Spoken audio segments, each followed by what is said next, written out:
오늘 주시는 하나님의 말씀 느헤미야서 2장 10절 말씀부터 20절 말씀까지 교독하시겠습니다.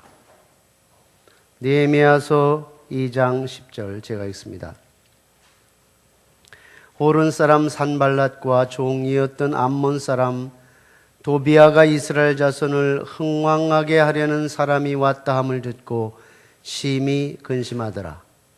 내가 예루살렘에 이르러 머무른 지 사흘 만에 내 하나님께서 예루살렘을 위해 무엇을 할 것인지 내 마음에 주신 것을 내가 아무에게도 말하지 아니하고 밤에 일어나 몇몇 사람과 함께 나갈새 내가 탄 짐승 외에는 다른 짐승이 없더라. 그 밤에 골짜기 문으로 나아가서 용정으로 본문에 이르는 동안에 보니 예루살렘 성벽이 다 무너졌고 성문은 불탔더라. 앞으로 나아가 샘문과 왕의 모태에 이르러서는 탄 짐승이 지나갈 곳이 없는지라. 그 밤에 시내를 따라 올라가서 성벽을 살펴본 후에 돌아서 골짜기 문으로 돌아왔으나 방백들은 내가 어디 갔었으며 무엇을 하였는지 알지 못하였고 나도 그 일을 유다 사람들에게나 제사장들에게나 귀족들에게나 방백들에게나 그 외에 일하는 자들에게 알리지 아니하다가 후에 그들에게 이르기를 우리가 당한 곤경은 너희도 보고 있는 바라. 예루살렘이 황폐하고 성문이 불탔으니 자 예루살렘 성을 건축하여 다시 수치를 당하지 말자 하고 또 그들에게 하나님의 선한 손이 나를 도우신 일과 왕이 내게 이른 말씀을 전하였더니 그들의 말이 일어나 건축하자 하고 모두 힘을 내어 이 선한 일을 하려 하매 호른 사람 산발랏과 종이었던 암몬 사람 도비아와 아라비아 사람 게셈이 이 말을 듣고 우리를 업신여기고 우리를 비웃어 이르되 너희가 하는 일이 무엇이냐 너희가 왕을 배반하고자 하느냐 하기로 함께 내가 그들에게 대답하여 이르되 하늘의 하나님이 우리를 형통하게 하시리니 그의 종들인 우리가 일어나 건축하려니와 오직 너희에게는 예루살렘에서 아무 기업도 없고 권리도 없고 기억된 바도 없다 하였느니라. 아멘. 교회를 생각하고 성도들을 생각하면서 많은 생각들을 하죠. 성도들은 세상에서 얼마나 힘든 인생을 살까. 그래서 이제 참 성공적인 인생을 좀 살았으면 좋겠다 하는 생각이 들고 그래서 말씀을 보면서 그 말씀 속에서 우리가 어떻게 살면 하나님의 도우심과 은총 속에 우리의 인생을 복되게 살 수 있을까 그런 생각들을 많이 하게 됩니다. 오늘도 느헤미야 말씀을 우리가 생각하면서 굉장히 어려운 상황 아니에요. 이스라엘 백성들이 오랫동안 포로 생활을 하고 또 급기야는 국제 정세에 의해서 그들이 자유를 얻어서 귀국으로 돌아오지만 그러나 돌아온 상황이라는 것이 정말 어려운 상황이죠. 전쟁에 의해서 완전히 초토화된 예루살렘 성벽, 그들의 고향이라고 생각하고 그들의 정체성을 현장에서 볼 수 있는 곳이 예루살렘인데 예루살렘이 초토화되어 있는 모습을 보면서 얼마나 많은 이스라엘 백성들이 시리와 낙심 속에 빠져 있었겠어요. 이런 상황 속에 있을 때 하나님께서 느헤미야라는 사람을 통해서 그들을 회복하게 하고 하나님의 역사를 기대하게 만들어가는 내용을 우리가 느헤미야서를 통해서 보게 되는데 우리가 이 땅에 살아가면서 이 말씀을 통해서 주시는 원리, 그 교훈은 이 시대나 그 시대나 동일하다고 생각합니다. 그래서 이 말씀이 오늘 우리 인생을 살아가는데 큰 힘이 되고 동력이 되고 그래서 우리 인생을 성공적인 인생으로 살아갈 수 있으리라고 믿습니다. 자, 이제는 느헤미야가 아닥스다 왕의 허락을 받았잖아요. 왕궁에서 왕을 시중드는 사람이었지만 그러나 고국의 안타까운 소식을 전하고 하나님의 역사 속에 아닥스다 왕이 그러면은 고향에 가서 그럼 일을 보고 내 백성을 좀 돌아봐라 이렇게 윤허를 받습니다. 그래서 도움을 얻어서 가게 되죠. 그런데 아마 그 지역에서 그러니까 지금으로 따지면 아마 사우디아라비아나 근동이니까 이란, 이라크 이 근동에서 이쪽 지중해 연안까지 팔레스타인까지 돌아오는 데는 한 2개월 정도는 걸렸을 거다라는 생각이 들어요. 2개월의 이상의 시간을 걸려서 느헤미야가 예루살렘에 도착하게 됩니다. 그런데 이 도착하기도 전에 분위기가 이상한 거예요. 예루살렘의 분위기가 이상한 거예요. 그건 뭐냐면 느헤미야가 예루살렘으로 돌아오는 것은 아주 초토화된 예루살렘 성을 중건하고 그리고 성벽을 재건하고 그렇게 해서 이스라엘 백성들이 가난해진 마음을 하나로 묶고 하나님의 신앙, 여호와의 신앙을 새롭게 회복시키기 위함이었단 말이에요. 그런데 느헤미야가 예루살렘에 들어오기도 전에 이미 방해 공작하는 사람들이 있었다는 거예요. 오늘 10절에 나와 있어요. 호론 사람 산발랏이라는 사람과 종되었던 암몬 사람 도비아가 이렇게 말합니다. 이스라엘 자손을 흥왕케 하려는 사람이 느헤미야죠. 이스라엘 자손을 흥왕케 하려는 사람이 왔다함을 듣고 심히 근심하더라 그랬어요. 그러니까 호론 사람 산발랏과 암몬 사람 도비아예요. 이 사람들은 굉장히 중요한 위치에 있었던 사람입니다. 그러니까 우리나라 지도가 사실은 팔레스타인 저 북쪽에서부터 남쪽까지의 지중해 연안에 있는 지도와 대칭으로 비교해 보면 비슷해요. 우리나라 지도는 토끼 모양으로 되어 있지만 팔레스타인은 그냥 일자로 이렇게 또 남에서 북으로, 북에서 남으로 성경에 있는 대로 저 단에서부터 저 남쪽 브엘세바 하면 백두산으로부터 제주도 이렇게 이해를 하면 돼요. 아니면 그렇게 이해를 할 수 있죠. 부산으로 이해를 해도 좋고. 그런데 느헤미야는 예루살렘의 총독으로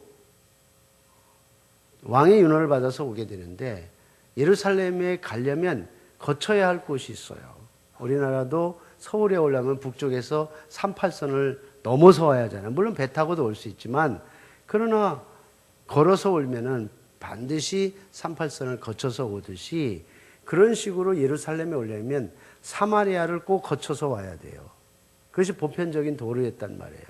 그런데 사마리아의 총독으로 있었던 사람이 산발랏이에요. 그러니까 바로 지척의 도시라고 할 수 있죠. 이 지척에 있는 도시의 최고 책임자가 이제는 예루살렘을 회복해야 하고 성벽을 재건하고 전체 분위기를 새롭게 만들어가야 할 지도자가 왔다는 소식을 듣고 나서 화가 난 거예요. 이스라엘 자손을 흥왕케 하려는 사람이 왔다함을 듣고 심히 근심하더라. 그래서 이 심히 근심했다. 마음이 불편했다 그거예요. 마음이 그냥 요동했다. 그게 화가 막 난 거예요. 화가 나서 어떻게 하면 이 느헤미야를 어떻게 할까? 어떻게 하면 저 원수 같은 사람을 처치할까? 막 이런 생각에 몰두해서 스트레스를 엄청 받고 있는 거예요. 이런 상황에 놓여 있었다라고 우리가 생각을 할 수 있습니다. 오늘 산발랏이라는 사람과 도비아라는 사람은 사실은 유대인에게는 굉장히 원수였어요. 물론 페르시아의 아닥스다 왕의 윤허를 받아서 허락을 받고 그 위임을 받아서 사마리아를 통치하는 지도자라고 할 수 있습니다. 그러니까 사마리아의 통치자요, 지방 장관이요, 총독이라고 얘기해도 될 만큼 권력을 가지고 있는데 이 사람은 호론 사람, 출신이 이방인 출신이에요. 그런데다가 이 호론이라는 말은 신의 이름이란 말이에요. 그러니까 이방신을 섬기는 사람이었습니다. 같은 지척에 팔레스타인이라고 하는 같은 지척의 도시를 통치하고 다스리지만 상당히 사상은 다른 사람이었다는 겁니다. 그래서 호론이라는 것은 신의 이름이고 호론이라는 건 하나의 지역명이라고 할 수 있는데 암몬이라고 하는 그 지역 안에 있는 한 도시의 명칭이었습니다. 그러니까 결국 이방에서 거쳐 들어온 사람이다 이렇게 볼 수 있습니다. 페르시아에 충성하는 유대인의 적 이렇게 정리를 해볼 수 있습니다. 그 권력을 끝까지 거머쥐기 위해서 나중에는 대제사장과의 인척관계를 맺으려고 애쓰는 모습도 느헤미야 13장에 가보면 우리가 발견할 수 있습니다. 도비아도 역시 마찬가지예요. 암몬족 속이었고 페르시아 제국으로부터 왕으로부터 권력을 위임받아서 유대인 후예들을 관장하는 그런 책임을 가지고 있는, 권력을 가지고 있는 산발락 휘하의 공무원이었다, 이렇게 이해할 수 있습니다. 그래서 산발락과 도비아는 철저하게 하나님을 대적하는 자였고 상황주의적 그리고 세속주의적 이런 사고를 가지고 있는 아주 악한 사람이었다, 이렇게 볼 수 있습니다. 우리는 우리가 여러 공동체 안에서 살아가고 있다고 할 수 있죠. 교회 공동체도 있고 우리 친구 공동체, 사회 공동체, 직장 공동체, 여러 공동체 안에서 우리가 살아갈 적에 정말 어떤 사람이 하나님의 사람인지, 어떤 사람이 하나님을 대적하는 사람인지 우리는 영적 분별력을 갖고 지혜롭게 헤아릴 필요가 있다라는 겁니다. 그렇게 할 적에 우리 앞에 있는 어려움들을 다소간에 잘 해결하고 정리할 수 있다라고 말씀을 드릴 수 있습니다. 우리가 하나님의 사람으로서 우리가 이 땅을 살아가면서 우리의 환경은 늘 좋은 것만은 아니에요. 상당히 어려움이 많이 있을 수 있습니다. 만약에 기도하는 대로 다 이루어지고 우리가 살아가는 환경은 시온의 대로가 열려서 평평대로이고, 그럼 우리가 걱정할 게 뭐가 있어요? 사실 그러면 믿음이 별로 필요 없잖아요. 믿음의 의미가 없는 거예요. 예수 믿는 것이 모든 사람들에게 환영을 받나요? 그럴 수가 없어요. 왜냐하면 이 세상의 문화는 사탄의 문화이고 하나님의 문화는, 하나님의 나라 문화는 하나님의 문화예요. 근데 이 세상의 문화는 사단이 장악하고 있기 때문에 절대 환영받을 수가 없어요. 예수 믿는 자체가 이 세상 사람들에게 불편한 거예요. 왜냐하면 예수 믿는 사람이 하나님의 말씀을 믿고 그 자리에 서 있는 것이 빛이라고 그랬어요. 그럼 어두움이 밝혀지게 돼 있고, 세상의 어두움은 밝혀지면 밝혀질수록 그 사람들은 싫어하는 거예요. 그래서 결국 논쟁이 생기고 보이지 않는 이런 투쟁 속에, 이런 악의 속에 살아갈 수밖에 없게 된다는 겁니다. 그래서 우리가 언제나 하나님의 사람으로 살아갈 때 이런 마음을 가지고, 이런 분위기와 환경이 있다는 것을 우리가 알고 살아야 돼요. 여러분 신앙생활하면서 편해요? 문제가 없어요? 문제가 있다는 걸 꼭 기억하시기 바랍니다. 단 그 문제를 어떻게 풀어갈까에 관심을 두세요. 반드시 문제의 정답이 있습니다. 이 하나님의 방법이에요. 오늘도 이 말씀을 통해서 가르쳐주는 부분이 그거예요. 문제가 발생을 했다고 해서 그 문제로 인해서 내가 고통당하고 힘든 것으로 끝나는 게 아니에요. 반드시 해답이 있어요. 당대 의인이었던 욥 같은 경우도 어려움을 경험했던 것을 우리가 알고 있지 않습니까? 우리가 영육 간의 심각한 문제는 언제든지 발발될 수 있다는 생각을 가질 수 있으면 좋겠어요. 물론 그 문제가 우리가 잘못해서 시련으로 올 수도 있고, 하나님께서 우리를 신앙을 업그레이드 시키기 위해서 테스트라고 하는 시험을 주실 수도 있어요.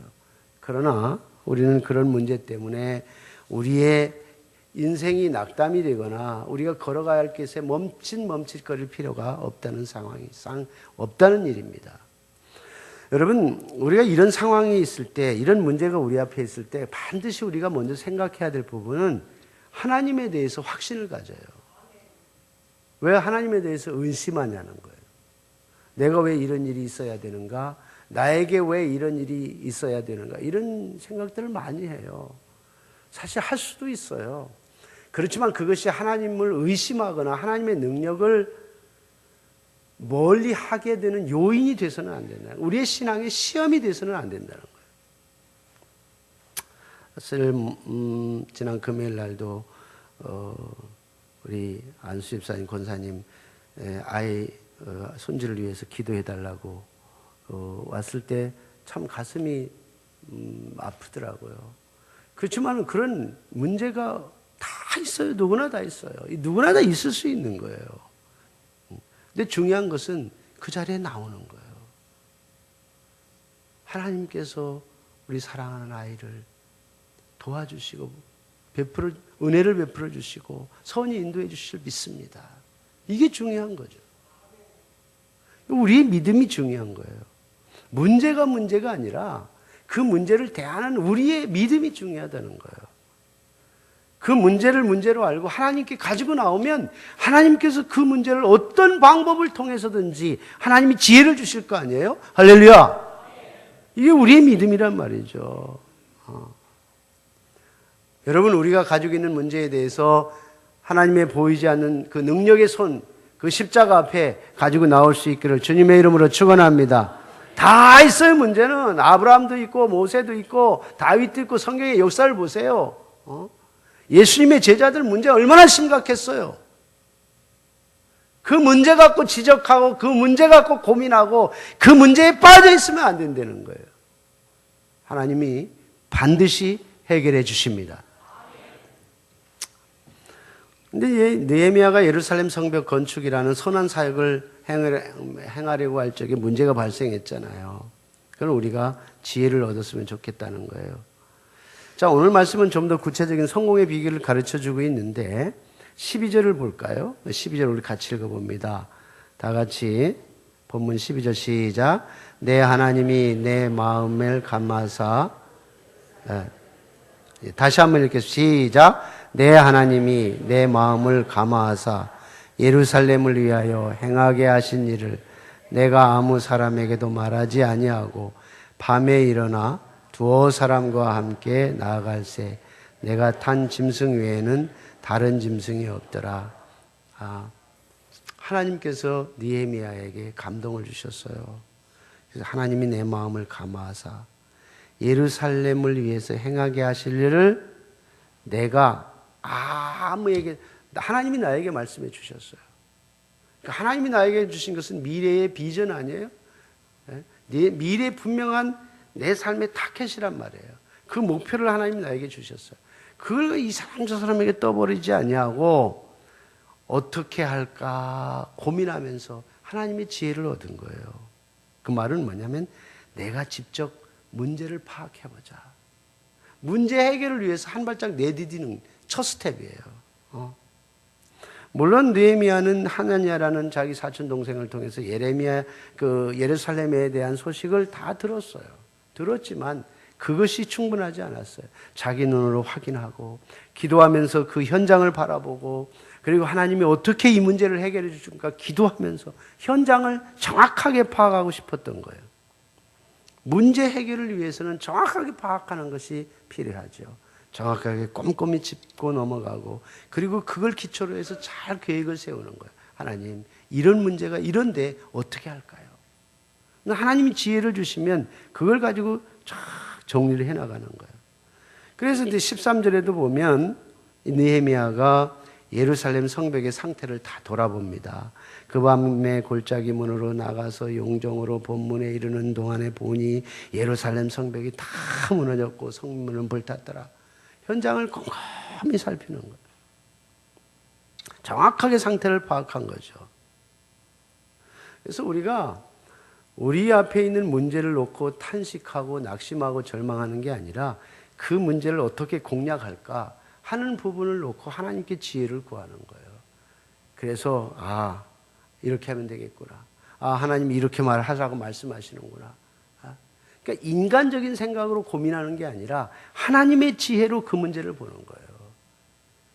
인간적인 상황에서 인간적인 눈으로 그 문제를 보면 열 정탐꾼하고 똑같아지는 거예요.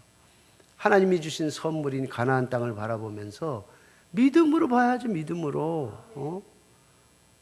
여호수아 갈렙은 우리의 밥이라고 그랬단 말이에요. 아무리 그들이 철병거를 가지고 있고 정예군을 가지고 있고 우리보다 훨씬 강한 군대를 가지고 있을지라도 하나님이 그 땅을 내게 선물로 주셨고 그러면 그 믿음으로 보면 하나님이 해결해 줄 거 아니에요. 문제를 보면서 내 눈으로 보는 게 아니라 믿음의 눈으로, 믿음의 지혜로 기도하는 마음으로 문제를 보는 거예요. 정확하게 보는 거예요. 이 하나님의 지혜가 여러분들의 삶을 어려운 난관의 문제를 잘 헤쳐나가게 될 줄로 믿습니다. 그래서 느헤미야는 비전을 세우는 거예요. 17절에 보세요. 문제가 발생할 때 정확하게 타켓을 보는 거예요. 후에 그들에게 이르기를 우리가 당한 곤경은 너희도 보고 있는 바라. 예루살렘이 황폐하고 성문이 불탔으니 자 예루살렘 성을 건축하여 다시 수치를 당하지 말자. 현장을 봤어요. 정말 참혹해. 살 길이 없어. 이거는 낙심하고 절망할 수밖에 없어. 그런데 그걸 딱 보면서 하는 얘기가 뭐냐면, 자, 이러니까 예루살렘 건축하자. 우리는 돈도 없고, 우리는 가진 것도 없고, 우리는 힘도 없고, 지금 허기지고 배고파 먹을 것도 없어갖고 난리인데, 지금 무슨 예루살렘 성을 수축하고 난리 떨지 마라. 얼마든지 그럴 수 있는데, 자, 성을 다시 건축하자. 이게 하나님의 비전을 주시는 거예요. 하나님의 지혜를 통해서 하나님께서 네미야의 마음속에 이렇게 다 불타버린 이 황폐해져 있는 성문 예루살렘 우리가 쌓자. 그러면서 하는 얘기가 뭐냐면 다시는 수치를 당하지 말자. 다시는 이런 낙심스러운 일을 우리가 다시 두 번 다시 경험하지 말자. 이거예요. 여러분은 얼마나 지혜로워요.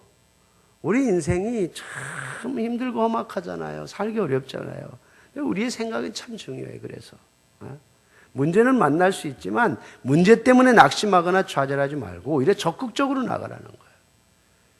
하나님의 입장은, 하나님의 생각은 하나님이 있지 않느냐. 그 하나님의 눈으로 비전을 보고 하나님의 눈으로 미래를 보고 일어나라. 그래. 회복이 거의 불가능한 상태였어요.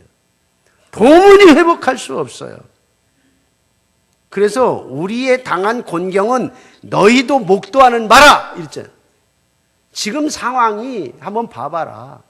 이거 완벽한 절망적 상황, 완벽한 가능성이 없는 상황이지 않느냐 이런 얘기거든요. 그런데 오히려 이런 상황에 하나님의 마음은 다른 거예요. 이 하나님의 거룩한 성, 하나님과의 관계를 새롭게 회복하고 하나님의 백성으로서 자리매김을 새로 해야 할 이 거룩한 장소, 그걸 보고 일어나라는 거예요. 그리고 하나님의 백성으로서 더 이상 수치당하지 말자. 느헤미야는 문제 때문에 앞으로 가야 할 그 길을 걸어가지 못하지 않았어요. 수많은 장벽이 있고 장애가 있었지만 그걸 뛰어넘었다는 거예요. 여러분, 우리의 문제 때문에 절망하고 낙심하는 게 아니라 그 문제를 어떻게 극복하고 뛰어넘어 갈까라고 하는 생각을 가지세요. 이게 하나님의 생각이에요. 이게 크리스찬들의 마인드예요. 이렇게 사는 사람은 하나님께서 사용하십니다. 할렐루야. 왜? 믿음이 있으니까. 믿음이 있으니까. 야, 우리 더 이상 못해. 우리는 더 이상 갈 길이 없어. 포기하고 좌절하고 낙심하고 절망하면 하나님께서 그 사람 쓰겠어요? 하나님을 도무지 인정하지 않는데. 에디슨이 그 천연 고무를 찾아내는데 실험을 5만 번을 했대요. 5만 번. 500번이 아니고 5만 번. 그러니까 5만 번을 실패한 거예요. 5만 번. 그래도 아무런 결과를 얻지 못했어요. 이 조수가 선생님 이제 더 이상 실험할 이유가 없지 않습니까? 이렇게 얘기를 한 거예요. 그러니까 에디슨 생각에 너는 여기서 끝이다. 네 생각은 여기서 끝이다. 5만 번이나 실험을 해서 아무런 결과를 못 얻었기 때문에 조수가 이제 다 된 거 아니냐, 더 이상 할 필요가 없지 않느냐 이렇게 판단하고 얘기한 것은 어떤 면에서 에디슨의 입장에는 네 몫은 여기까지다 이렇게 생각합니다. 네 몫은 여기까지다. 근데 에디슨 생각이 달랐어요. 5만 번이나 실패했기 때문에 이제는 성공은 문턱에 있다 이렇게 보는 거예요. 문 앞에 있다. 기상천외한 생각이 아니에요. 생각의 전환이라는 게 지난 시간에도 제가 말씀드렸죠. 생각의 전환이라는 것이 사람을 보는 눈이 다르다는 말씀 드렸죠. 나는 눈을 앞을 볼 수 없는 소경입니다. 이렇게 자기 자신을 소개하는 팻말과 지나가는 사람이 그걸 물끄러움을 보고 그 팻말을 나는 이 세상에 그 아름다운 것을 볼 수 없는 사람입니다. 라고 하는 팻말의 차이는 사람의 생각을 바꾸게 하는 거예요. 생각의 차이라는 것은 성공과 실패를 가를 수 있는 결정적 요인이 될 수 있다는 것을 여러분 꼭 기억해야 돼요. 여러분들은 어떻게 생각하십니까? 실패했을 때 상황만 보고 그것을 끝이라고 생각합니까? 우리가 많은 관계 속에서도 그래요. 집안에서 부부가 오래 살잖아요. 같이 오래 살게 되는데, 뭐 다 알지요. 약점을 가장 많이 아는 사람이 내 아내고 내 남편이고 우리의 자녀들 아니겠어요? 근데 부부간에도 이런 생각을 해볼 수 있어요. 아내와 남편의 약점을 보면서 이 사람은 도저히 이 문제 해결되지 않아. 도저히 해결할 수 없어. 이렇게 생각을 하는 거예요. 회복 불가능을 선언하는 거예요. 아무것도 할 수 없는 인간이라고 생각해요. 왜 그래요? 하나님 정말 그러실까요? 저는 그렇지 않다고 생각해요. 얼마든지 바뀌어질 수 있고 얼마든지 달라질 수 있다고 생각해요. 그렇게 생각하는 사고 자체가 병든 거예요. 교회 안에서도 마찬가지예요. 어떤 사역을 하려고 할 적에 실패의 상황만 보려고 해요. 굉장히 소극적이죠. 사람들의 대부분이 자기의 사고라고 하는 틀을 가지고 있어요. 그 틀에 갇혀서 그 틀을 벗어나질 못해요. 하나님의 틀을 몰라. 하나님의 생각을 몰라. 자기 사고에 갇혀 생각하고 행동하기를 너무나 습관화되어 있어요. 이게 자기 철학이에요. 닫혀진 자기 철학. 이거 믿음 없는 거예요.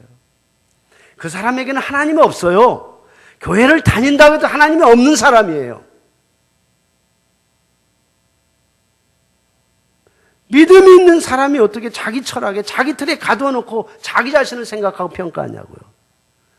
남을 평가하고. 여러분, 우리에게는 보이지 않는 손이 있어요. 할렐루야. 하나님의 손이 있어요. 우리 닫혀있는 비늘을 걷어보면 그 믿음의 눈으로 하나님을 볼 수 있어요.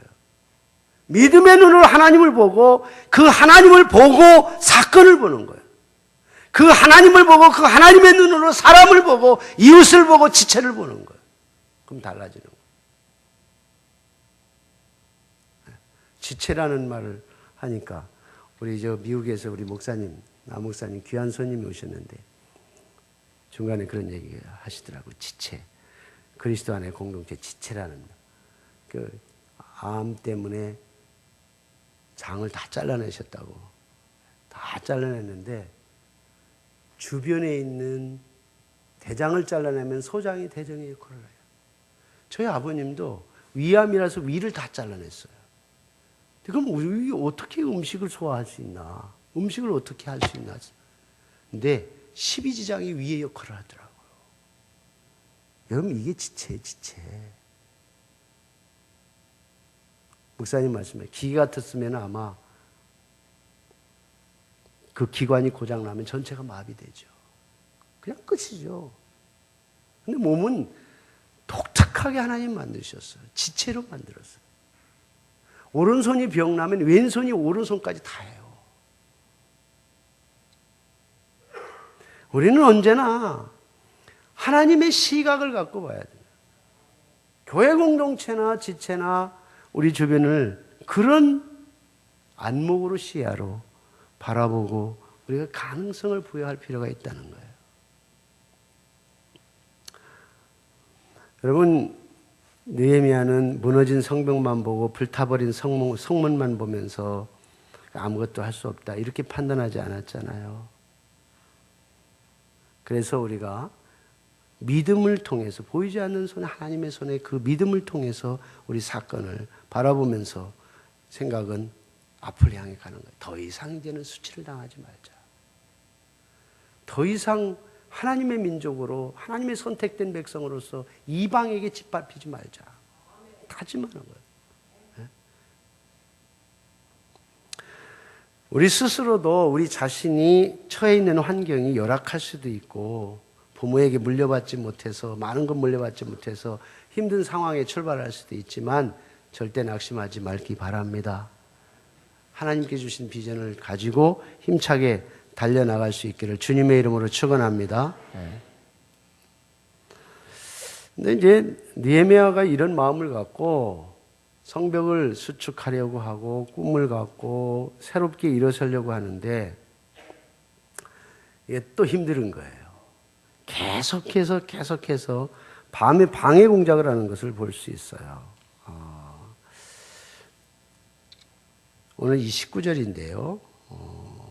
더 강력한 제동이 걸리는 내용을 볼 수 있어요. 호른 사람 산발랏과 종이었던 암몬 사람 도비아와 아라비아 사람 게셈이 이 말을 듣고 우리를 업신여기고 우리를 비웃어 이르되 너희가 하는 일이 무엇이냐? 너희가 왕을 배반하고자 하느냐 하기로. 이 사람들 굉장히 파워가 있는 사람이에요. 본래 페르시아의 왕의 임명을 받고 한 지방을 통치하는 관리자였단 말이에요. 근데 이 사람들이 뭉쳐갖고 하는 얘기가 뭐냐면 왕을 배반하려고 하느냐. 이게 무서운 얘기예요. 그러니까 이 배경을 보면 느헤미야가 예루살렘에 돌아와서 나중에 이간하는 내용이 이거예요. 이스라엘 백성들을 귀합해서 다시 페르시아 왕인 아닥사스다에게 공격하려고 한다. 이런 얘기예요. 느헤미야가 온 것은 저 백성들을 다 추스려 갖고 힘을 모아 가지고 다시 이제는 페르시아를 향해서 공격을 해서 독립을 선언하려고 한다 하는 걸 도비아와 산발랏이 이간질을 합니다. 이 얘기가 너희가 왕을 배반하고자 하느냐? 아니 이 말이에요. 느헤미야는 전혀 그런 생각이 없어요. 그럼에도 불구하고 이렇게 강력하게 모함하고 이간을 시켜서 중상모략을 하고 저들 이렇게 이스라엘 백성들과 느헤미야를 못살게 구는 세력을 우리가 볼 수 있단 말이에요. 그런데 자 느헤미야 입장을 보세요. 느헤미야 입장을 보면 20절이에요. 정말 우리가 꼭 가슴에 담아야 할 마지막 챕터, 마지막 부분인데 이렇게 말합니다. 20절 같이 읽습니다. 시작. 내가 그들에게 대답하여 이르되 하늘의 하나님이 우리를 형통하게 하시리니 그의 종들인 우리가 일어나 건축하려니와 오직 너희에게는 예루살렘에서 아무 기업도 없고 권리도 없고 기억되는 바도 없다 하였느니라. 네. 느헤미야의 입장에 이렇게 산발랏과 도비아와 게셈이라는 이 지도자들이 힘을 모아갖고 느헤미야를 괴롭히고 이스라엘 백성들을 다시 한번 짓누르려고 하는 이런 상황 속에 있을 때에 느헤미야가 딱 결정하는 게 뭐냐면 하늘의 하나님이 우리를 형통하게 하시리니. 할렐루야. 이러면 쫄아야 되는데 이렇게 권력자들이 힘을 모아가지고 그냥 프레셔를 가하면 막 쫄아가지고 어쩔 줄을 몰라고 전전긍긍해야 되는데 딱 하는 얘기가 하늘의 하나님이 우리를 형통하게 하시리니 그랬어요. 내 경험과 내 지혜가 아니라 하늘의 하나님이 이제까지 나를 인도하신 하나님이 아닥사스에게 나에게 유로에서 총독으로 이곳에 보낸 그 하나님의 능력이 그런 말이에요. 하나님의 능력이 얼마나 놀라우니 형통케 하신다. 여러분 크리스찬들의 성공은 여러 가지 시련과 장애를 하나님을 향한 믿음으로 얼마만큼 극복할 수 있느냐에 달려 있는 거예요. 우리는 인생이라는 것이 뭔가 시작하려면 이상하게 문제가 생겨. 뭔가 자꾸 어려움이 생기고 시련이 와요. 그래 점점 힘들고 포기하고 싶은 생각이 많이 있단 말이에요. 그렇지만은 우리가 포기할 수 없어요. 오늘 느헤미야 하늘의 하나님이 우리를 형통하게 하시리니. 하나님 도와주시는 걸 믿으시죠? 네. 하나님이 도와주십니다. 우리가 그렇잖아요. 약할 때 강함 대신에 나의 보배가 되신 주 나의 모든 것 주 안에 있는 보물을 나는 포기할 수 없네. 주 나의 모든 것. 예수 어린 양 존귀한 이름 예수 어린 양 존귀한 이름. 다 한번 해볼까요? 약할 때 강함 되시네. 나의 보배가 되신 주 나의 모든 것. 주 안에 있는 보물을 나는 포기할 수 없네. 주 나의 모든 것. 예수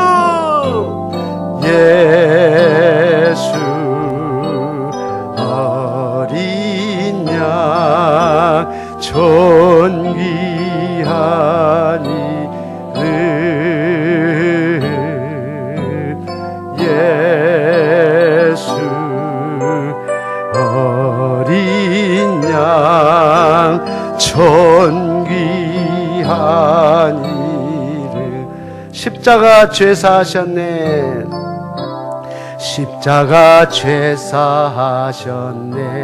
주님의 이름 찬양해. 주한 모든 것. 쓰러진 나를 세우고 쓰러진 나를 세우고 나의 빈 잔을 채우. 주 나의 모든 것 모든 것. 예수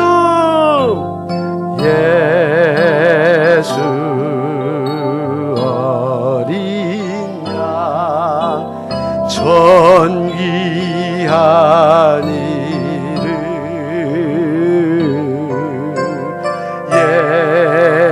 예수 어린 양 존귀한 이름.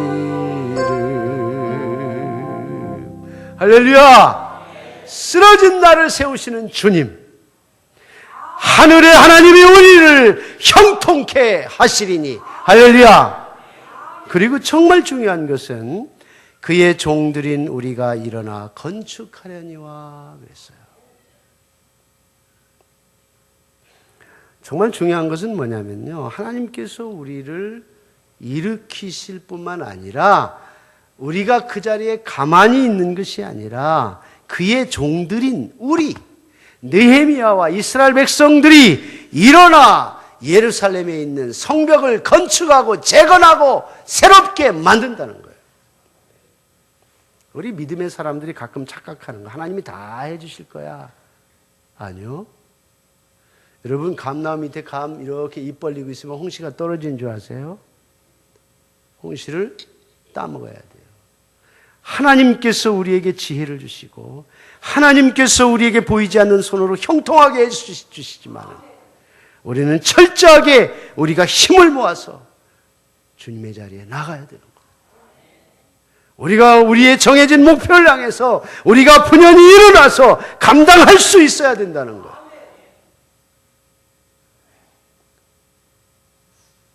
그리고 복음도 전해야 되고, 복음 전하기 위해서 말씀을 통해서 은혜 받고 우리가 기도하고, 그리고 세상에 나가서 열심히 우리의 직장도 그리고 우리의 사업장도 일궈내고 하나님의 나라를 이 땅에서 우리가 힘을 다해 최선을 다해서 하나님이 우리를 통해서 이루어 가시는 것들을 우리가 이루어내야 되는 거예요. 가만히 앉아서 있으면 안 된다는 거예요. 그의 종들인 우리가 일어나 건축하려니와 갑시다. 우리가 합시다. 우리가 하나 주님이 주신 그 꿈을 갖고 비전을 향해 우리가 나갑시다. 일어납시다.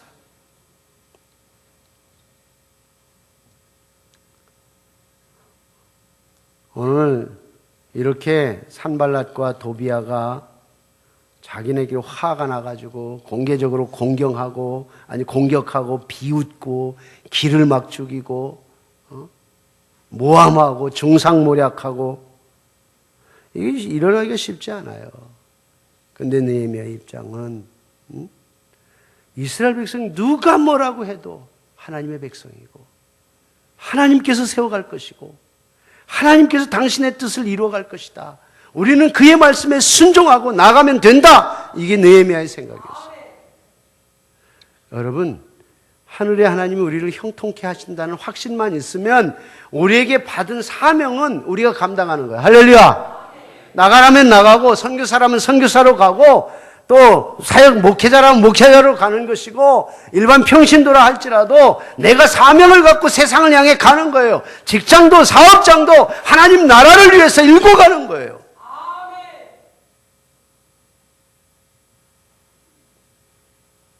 사랑하는 여러분, 우리가 힘이 없죠. 그래서 늘 주님의 그 능력을 의지하고 따라가는 사람이지만 그러나 우리가 순종한다는 것은 우리가 우리에게 주신 능력과 지혜와 은사와 모든 것을 동원한다는 얘기예요.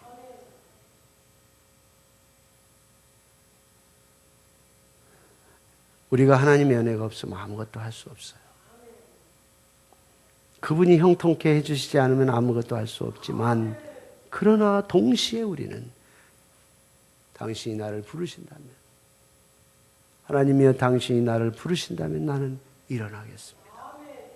내가 가지고 있는 모든 것을 주님 앞에 내려놓고 주의 사역을 위해서 주의 나라를 위해서 최선을 다하겠습니다. 이게 우리의 믿음의 고백이 있어야 돼요. 하나님의 종인 우리 자신이 하나님의 은혜만 믿고 가만히 있으면 아무것도 안 되는 거예요.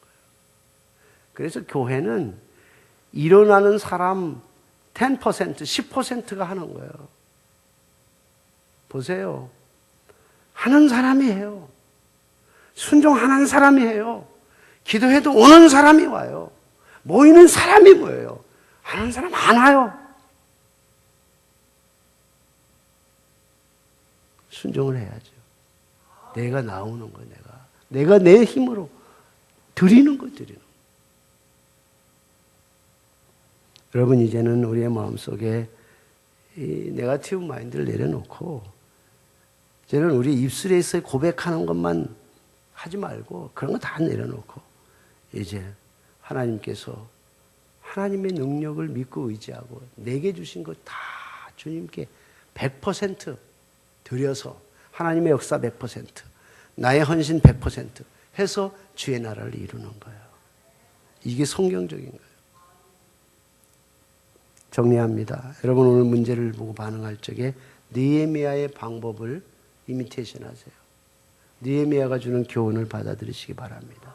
문제를 잘 직접 파악하고 그 문제에 파묻히지 말고 오히려 눈을 들어 비전을 보고 하나님의 은혜에 대한 확신을 갖고 직접 내가 일어나서 성을 중건하고 재건하고 했듯이 우리 하나님의 나라를 위해서 우리가 힘차게 이렇게 성공적인 인생을 살아갈 수 있기를 주님의 이름으로 축원합니다. 할렐루야. 은혜로우신 우리 아버지 하나님 감사합니다. 오늘도 하나님께서 저희들에게 느헤미야의 삶과 그의 문제를 해결하는 방법을 통해서 이 시대의 그리스도인으로서 하나님 나라를 이루어갈 적에 어떻게 사는 것이 성공적인 인생인가를 새롭게 가르쳐 주셨음을 감사합니다. 그 말씀대로 잘 순종할 수 있도록 은혜 내려 주옵소서. 믿음의 결단이 있게 하여 주옵소서. 순종케 하여 주시옵소서. 예수 그리스도의 이름으로 기도하옵나이다.